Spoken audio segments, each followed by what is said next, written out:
អំបិលតើយើងអាចលាយជាមួយចំណីឲ្យប្រៀបស៊ីបានទេបាទគោរពជំរាបសួរពុកម៉ែបងប្អូនថ្ងៃនេះខ្ញុំយកអំបិលមួយចិបមកកូរជាមួយទឹកហើយលាយជាមួយចំណីប្រហែលជា1គីឡូបងប្អូនមកចាប់ឯណាបងប្អូនអត់ច្រើនទេព្រោះប្រៀបយើងវាត្រូវការអំបិលមិនត្រូវការលាយស្រាប់ជាតិសម្រាប់តែយើង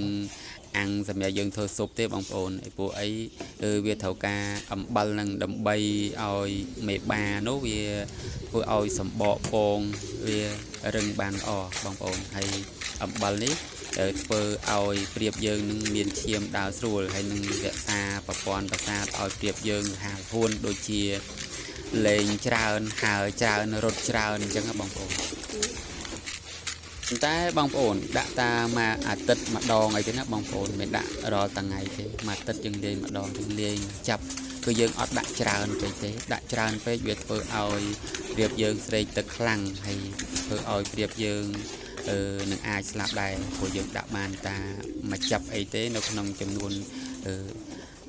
ចំណីដែលយើងផ្សំ1គីឡូបងប្អូនជាងឆ្ងល់ច្រើនរបៀបចិញ្ចឹមប្រៀបបងប្អូនប្រៀបពេលណាដែលយើងបានប្រៀបមួយគូនាំគ្នាចូលសបុកញីឈ្មោលហើយគឺវាចូលប្រកាត់ពងហើយបងប្អូនពេលវាពង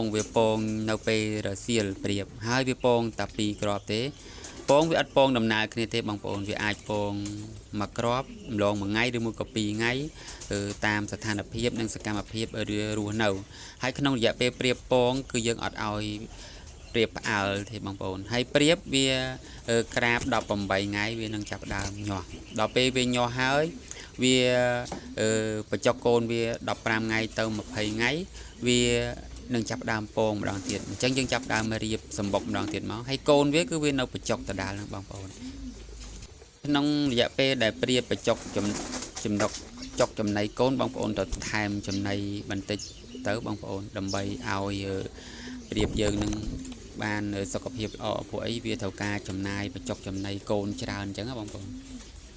ក្នុងប្រៀបមួយគូបងប្អូនក្នុងមួយឆ្នាំវាអាចប្រកាសទៅបាន16 17គូបើយើងថែរក្សាបានល្អណាបងប្អូនយើងដាក់ទឹកវាហើយចំណីវាឲ្យបានស៊ីគ្រប់គ្រាន់ទៅ